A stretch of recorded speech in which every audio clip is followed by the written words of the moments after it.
Saat ini masyarakat Sumatera Selatan mulai peka dengan dunia investasi. Dari data kantor Bursa Efek Indonesia, perwakilan Palembang mencatat terjadi kenaikan yang cukup signifikan jika dilihat dari jumlah investor baru hingga akhir tahun 2017 yang lalu, yakni mencapai 1.934 investor.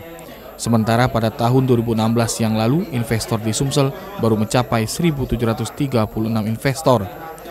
Hal ini berarti ada pertumbuhan yang cukup signifikan, yakni mencapai 20%. Hal itu diungkapkan oleh Kepala Kantor Bursa Efek Indonesia perwakilan Palembang, Hari Mulyono.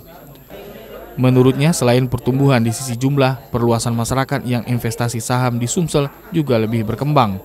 Jika selama ini hanya didominasi oleh kaum pekerja, saat ini juga sudah meluas ke kalangan mahasiswa dan anak muda.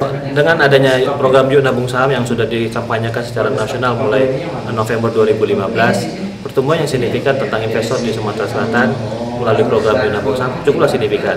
Tahun lalu, 2017, terjadi pertumbuhan mencapai 1.934 investor baru di Sumatera Selatan. Untuk tahun sebelumnya 2016 hanya mencapai 1.736.